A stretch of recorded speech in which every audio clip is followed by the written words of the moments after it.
नमस्कार दोस्तों, एक बार फिर आपका स्वागत है हमारे इस YouTube चैनल योग एंड लाइफस्टाइल में।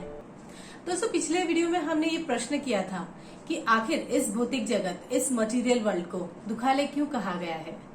तो इसका जवाब इस प्रकार है कि अगर हम देखें हमारे आसपास हर मनुष्य किसी न किसी कष्ट को भोग रहा है। इनमें से केवल कुछ ही मनुष्य ऐसे हैं जो वास्तव में यह जानना चाहते हैं कि आखिर उनकी लाइफ में ये कष्ट क्यों है और उन्हें इन कष्टों से मुक्ति कैसे मिलेगी। दोस्तों, मानवता तभी शुरू होती है जब मन में इस तरह की जिज्ञासा उत्पन्न होती है। ब्रह्म सूत्र में इसे ब्रह्म जिज्ञासा कहा गया है। जब लोग ये प्रश्न करना शुरू कर दें कि आखिर वो अपने जीवन में इतने कष्ट क्यों उठा रहे हैं, वे कहाँ से आए हैं और मृत्यु के बाद उन्हें कहाँ जाना है, तो यह मान लेना चाहिए कि अब वो भगवत गीता को समझने के लायक हो गए हैं।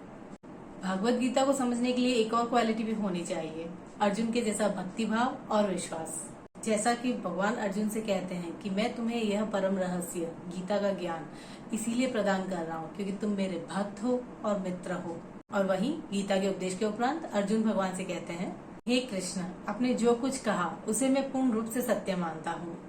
ऐसा होता है भक्त का भगवान पर विश्वास। गीता स्वयं कृष्ण की वाणी है और इसे हमें अर्जुन की तरह ही विश्वास के साथ सुनना होगा।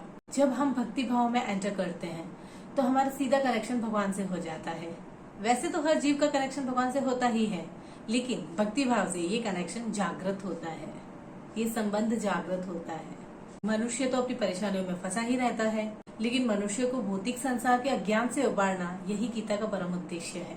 जीवन में हमें सुख मिलता है या दुख, ये तो हमारे कर्मों का ही फल है। इसकी विस्तृत व्याख्या हम कर्मयोग के एपिसोड में करेंगे। दोस्तों, आए दिन हम आश्चर्यजनक घटनाएं देखते रहते हैं और यह महसूस करते हैं कि इस दृश्य जगत के पीछे कोई ना कोई नियंत्रक जरूर है, कोई ना कोई कंट्रोलर जरूर है। बिना नियंत्रण के किसी घटना का प्रकट होना संभव नहीं है। नियंता को नहीं मानना बचपना ही है। मनुष्य आजकल प्रकृति को नियंत्रण करने का प्रयास कर रहे हैं, ग्रहों को वश में करना चाहते हैं। कभी सोचा है कि मनुष्य में ये नियंत्रण करने की प्रवृत्ति कहाँ से आई है? दोस्तों, जैसे सोने का एक कण भी सोना होता है और समुद्र के जल की एक बूंद भी खारी होती है, उसी तरह हम इस परमात्मा का अंश हैं।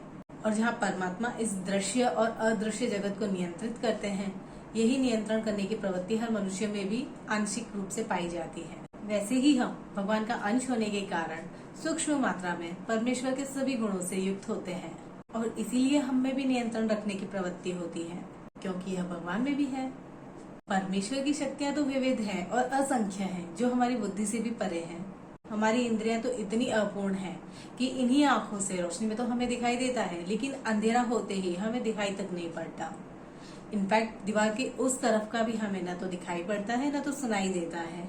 तो ऐसी अपूर्ण इंद्रियों से हम परमेश्वर की शक्तियों को भला क्या समझ पाएंगे।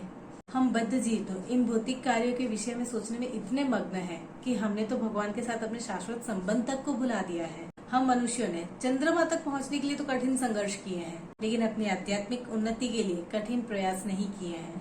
जानते हैं क्यों? क्योंकि आध्यात्मिक उन्नति और भक्ति को लेके लोगों में कई मिसकंसेप्शंस हैं, कई गलतफहमियां हैं। जैसे कि लोगों को लगता है कि अगर भक्ति करनी है तो घर का त्याग करना होगा, अपने सभी कर्मों का त्याग करना होगा, कहीं जंगल या हिमालय में जाके तपस्या करनी होगी, ब्रह्मचर्य का पालन करना होगा। और कुछ लोग तो ऐसा भी सोचते हैं कि जल्दी क्या है, रिटायरमेंट के बाद करेंगे। तो उनके लिए यह जानना भी जरूरी है कि भगवान के प्रिय भक्त अर्जुन ने यह गीता का रहस्य किसी जंगल अथवा हिमालय में नहीं, बल्कि कुरुक्षेत्र की रणभूमि में प्राप्त किया था। और गीता के उपदेश के उपरांत उसने युद्ध भी किया था। उसने अपने कर्म को कभी नहीं छोड़ा था, न ही उसने गृहस्थ जीवन का त्याग किया था। वह तो गृहस्थ जीवन में रहते हुए भी भगवान का शुद्ध भक्त था। इसके लिए उसे भगवा वस्त्रों को धारण करने की भी आवश्यकता नहीं पड़ी। वह तो एक महान योद्धा था। अर्जुन ने कभी रिटायर होने का वेट नहीं किया था।